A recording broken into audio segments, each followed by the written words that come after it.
Thank you, thank you. Thank you all for coming out. I hope everybody had a chance to get some eggs. You know, at the end of the day, I've had a lot of jobs. My favorite job of all time was breakfast cook. And I was 15, I needed a job.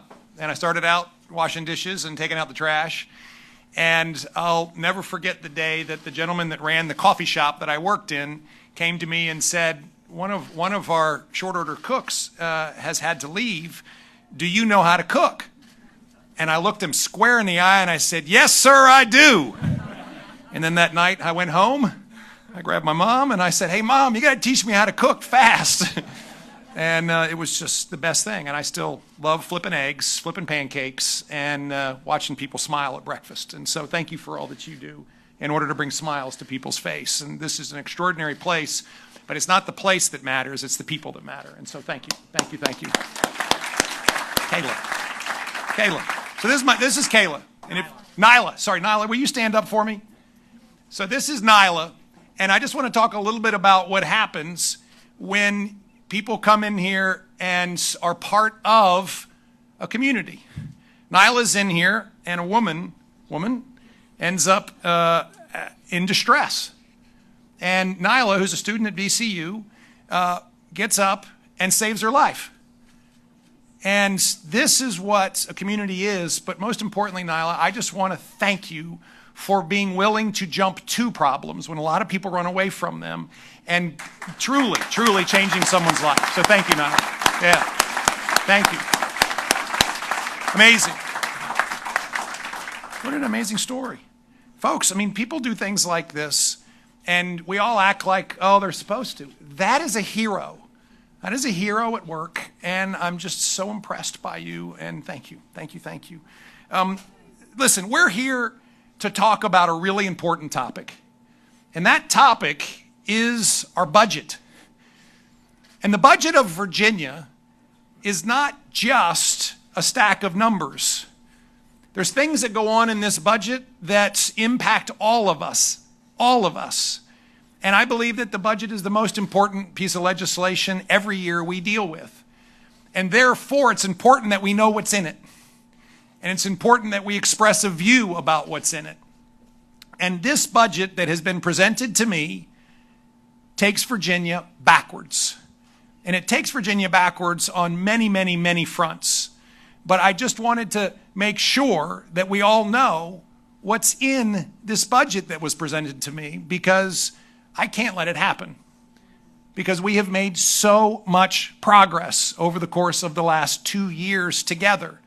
And let me just frame the project, the progress that we have made over the last 2 years. So when we came together in January of 2022 to get started, Virginia was in a very different place. We were bottom third in the nation in job growth. We had small businesses that were failing across the Commonwealth, failing because they had been shut from Richmond and told you're not allowed to be open. We had schools that had been shuttered for far too long, and in fact, I think we were 47th in the nation in getting our schools back open, getting our kids back in the classroom. And we had a Virginia that had a 20-year high in murder rate. That was the Virginia that we came together around, and we charted a course together. And that course together had some foundational elements to it. Number one is we're going to reduce the cost of living, we're going to streamline regulations, and we're going to get business moving in the Commonwealth of Virginia. And we went to work to do that.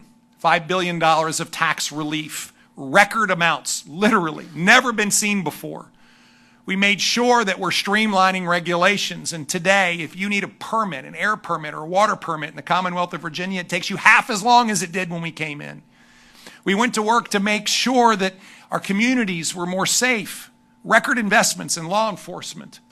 We put school resource officers in every school. We wanted to make sure that our education agenda could be pressed forward with record investment in our schools.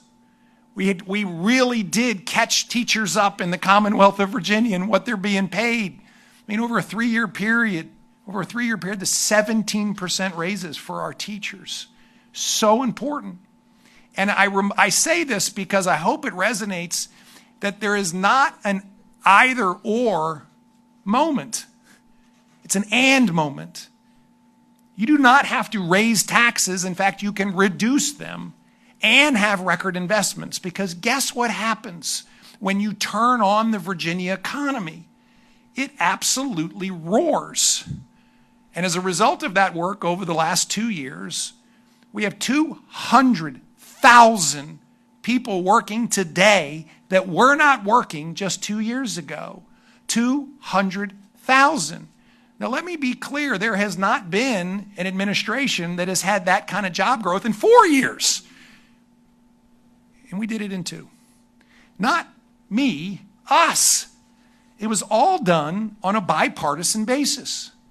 It had to be, because that's the Virginia that we live in and have lived in for a long time. We can do this. 200,000 more people working. A record number of people working in Virginia than ever before. Never have there been this many people with jobs. And labor participation at a 12-year high. What does that mean?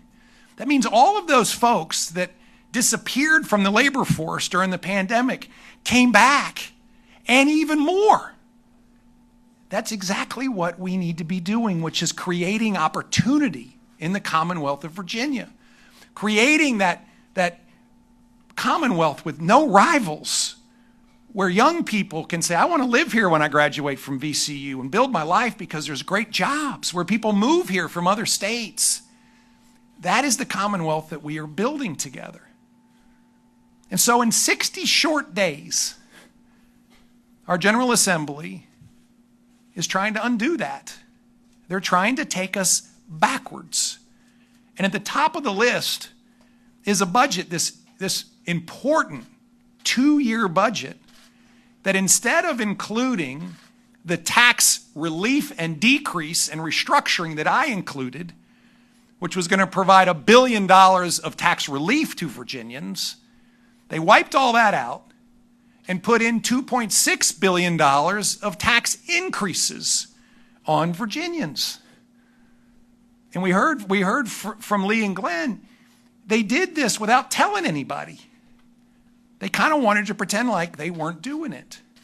But let's just be clear. $2 billion of sales tax increases across the Commonwealth of Virginia is going to show up in everybody's shrinking wallet.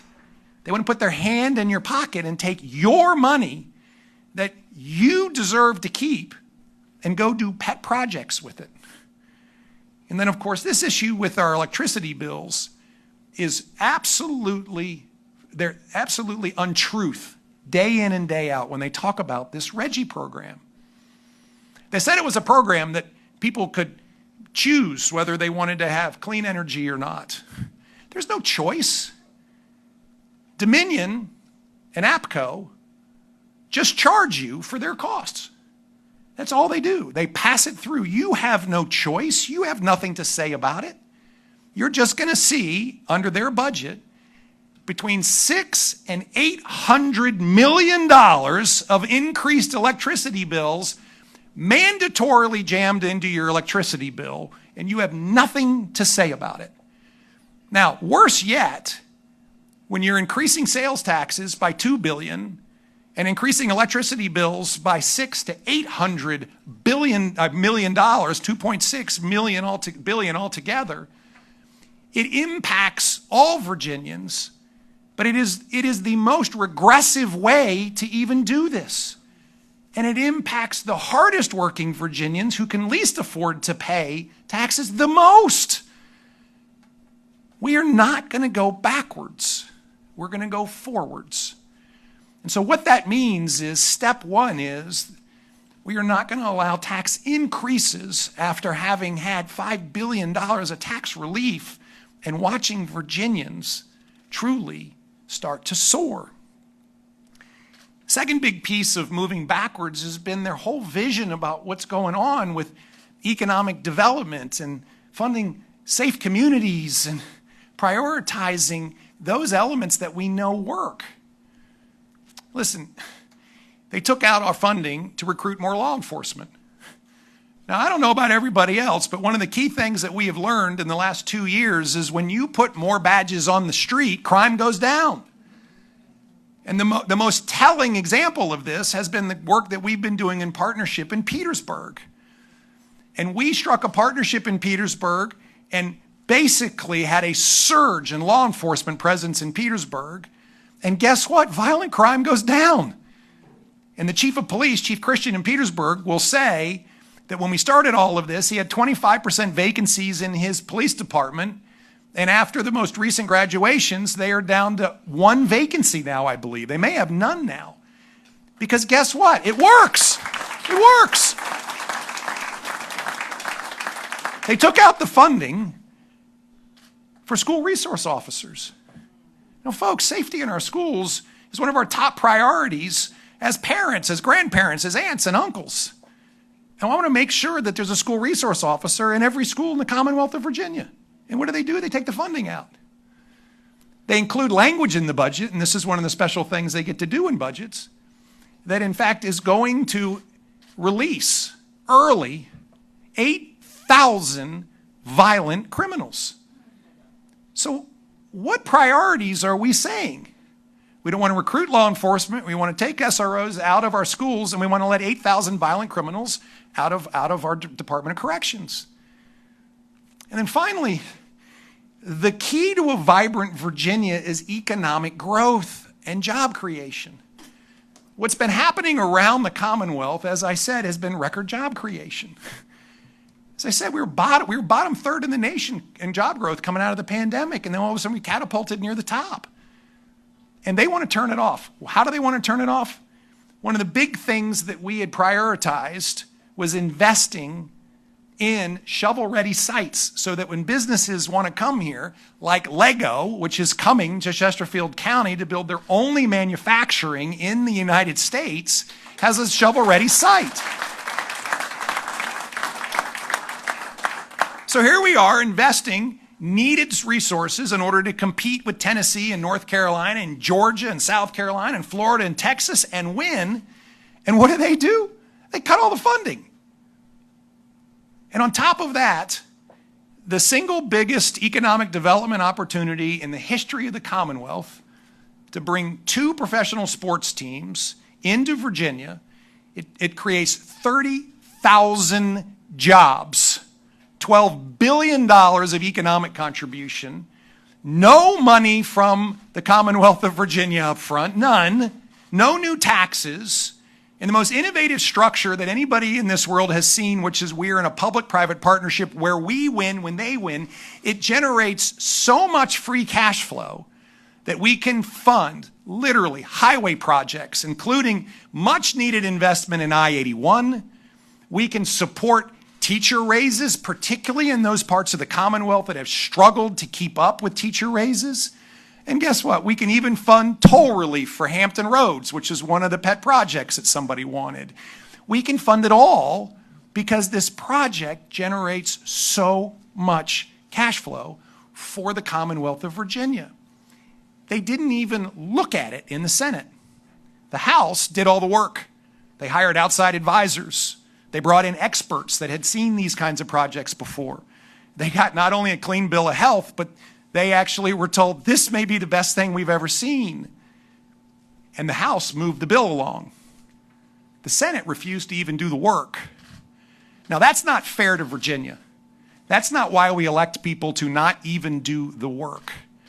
Do the work, and I believe the Senate will come to the exact same conclusion that everybody else who's looked at this has come to, which is this is a spectacular project for the entire Commonwealth because all of that excess cash flow moves across the Commonwealth and funds priorities all over Virginia. So we see a budget that doesn't want to move forward, it wants to move backwards. And the top of the list is tax increases. And we're just not going to let it happen. Now, let me be clear. I think this whole process, these 60 days that have given everybody a very clear view of really what the other side believes the top priorities are, draws an incredibly clear contrast and highlights the 2 visions in Virginia. The vision that I believe I was elected to execute against is a vision of unleashing opportunity, unleashing prosperity by reducing the cost of living, reducing tax burdens that are too high on Virginians, creating jobs, and making sure that we have the most amazing educational system, safe neighborhoods, a behavioral health system that can actually support Virginians in a time of need, and that Virginia that we know that is the best place to live and work and raise a family is one that we all realize in our lifetimes now. And that's the Virginia that we have been building, and results matter, truly matter. And that's the Virginia we've seen over the last 2 years. The other side has a vision for Virginia that candidly is based on taxing you more, as much as you can take before you move away. And that's why more people move away from the Commonwealth of Virginia than move here from the other 49 states. And of course, what moves away with them is their tax base. It's also based on this view that we don't need economic development because, of course, all of the businesses that were here will just always stay here and be willing to live with inflation and increased taxes. Let me tell you, folks, businesses move away too. So one of the number one things that I saw when we came in is that businesses and people can make decisions every day. They vote with their feet. And most people who were moving away from the Commonwealth of Virginia were going to Tennessee, North Carolina, South Carolina, Georgia, Florida, and Texas. Why? Because the opportunities were better. And the reason why that flow of net people out of the Commonwealth of Virginia has been cut in half, and we're going to get it to zero if we could just be allowed to keep running the playbook, is because people are starting to realize that when we reduce taxes on people and we invest in education and in law enforcement and these great behavioral health initiatives, Virginia really is the best place to live and work and raise a family. So that's the work we have in front of us. A vision for Virginia that in fact speaks to the people of Virginia and delivers what they're asking for, versus a vision for Virginia which is truly rested on taxing you until you move away and spending on pet projects. Folks, we can do so much better. So that's the work that's in front of me. That's the work that's in front of these gentlemen. We have a month. On April 17th, we'll reconvene the General Assembly, normal practice, and I will have sent back a budget, and I will have sent back my response to the 1,000 pieces of legislation that they sent me. And we need to go to work. We are going to eliminate the tax increases, and we're going to deliver a budget that invests in these most important priorities. We can invest in education. We can invest in law enforcement. We can invest in behavioral health. And the last thing we need to do is literally burden Virginians with another $2.6 billion of money that was much better spent coming from your pocket than it is from a bunch of folks in Richmond who pretend like they know what's best for you. We have one basic truth, which is we were hired to work for you. And that's what we do every single day. So what do you need to do about it? You need to send notes and letters to your delegates and your senators. Some of them are here. Get your friends. Get your friends to reach out and contact leadership. We know who leadership is. Let them know. We don't want a tax increase. We don't want a tax increase. We don't want a tax increase. Send me a note that you don't want a tax increase. By the way, I get notes and emails and phone calls every day. The number of notes and emails and phone calls I get every day who people are saying no tax increase is extraordinary. And I listen to the people I work for. So with that, I want to thank everybody for coming out today, because we're on a 30-day sprint. It's actually about a 25-day sprint now until all bills have to be returned to the General Assembly. And then we'll be back on April the 17th, and let's get this backwards budget fixed and get Virginia moving forward. Thank you all very much. Thank you. Thank you, thank you, thank you.